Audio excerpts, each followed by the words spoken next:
Assalamu alaikum everyone and Ramadan mubarak.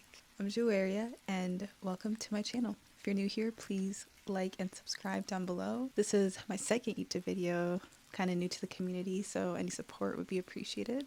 But yeah, let's get right into it. Today I want to dive into a topic that's close to many of our hearts, fasting during Ramadan. For those who may not be familiar, Ramadan is a sacred month for Muslims around the world, to those who are dedicated to strengthening faith and practicing discipline. It's a time when we fast from sunrise to sunset, abstaining from food and water.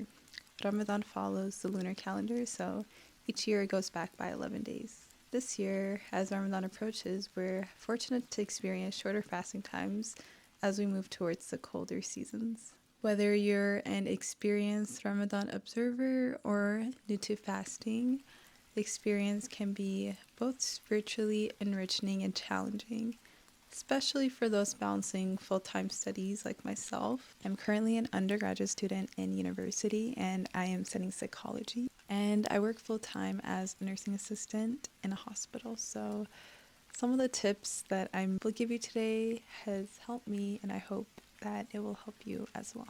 In this video, I'll be sharing 5 strategies I use to manage my studies during Ramadan. Number 1 is time management. So effective time management is key to balancing fasting obligations, prayers, and academic responsibilities. Establishing a consistent daily routine that aligns with prayer times and allows for adequate sleep. Personally for me, I find that studying early in the morning after suhoor or right before iftar after asr works best. This is because I'm more alert and energized having eaten during suhoor. And I have ample time before zuhr to dedicate to studying, attending classes, and completing assignments. And after asr, I take a few short naps, which leads to number 2, my personal favorite, taking naps.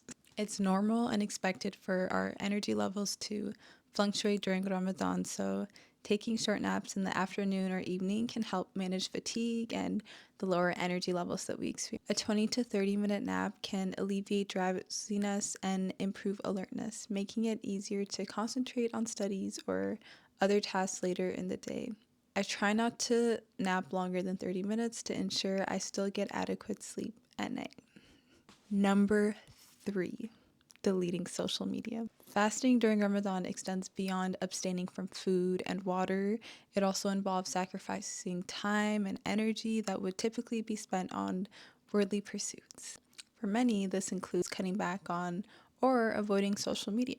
I find that disconnecting from social media helps me focus more on my spiritual growth, which is really essential during Ramadan, and connecting with Allah, leading to a more meaningful Ramadan experience and increased focus on studies. And this is because now I'm spending more time studying and less time aimlessly scrolling through TikTok.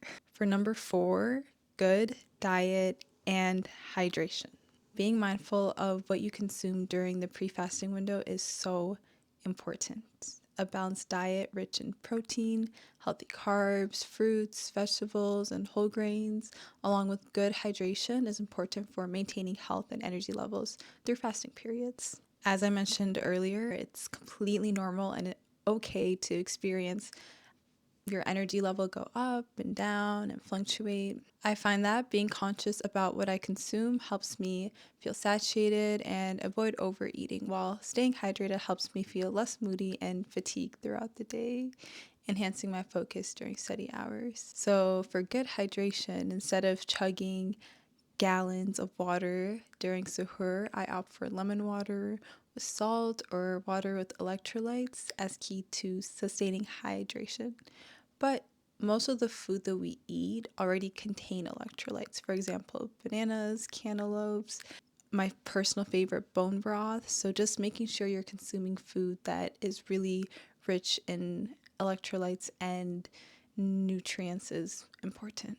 Some of my favorite protein-rich food consists of chicken, fish, lentil, beans, chickpeas, oatmeal, or protein smoothie. Number 5, exercise. Exercising during Ramadan is a personal preference, and advice on whether or not one should engage in physical activities varies. While intense workouts may be challenging, and many scholars discourage working out intensely, as someone who really enjoys running and engaging in body weight workouts like Pilates and calisthenics, I find that low impact workout helps me maintain muscular endurance and strength, providing me the energy needed for long Tarawih prayers. Regular fitness activity also improves cognitive function, memory, and focus, which are all important for academic success. It's important to recognize, though, that you can't overdo it. Personally, I love running, and outside of Ramadan, I love going on long runs, long distance runs for 10 miles, 15 miles, but I know that that's not possible during Ramadan, and that will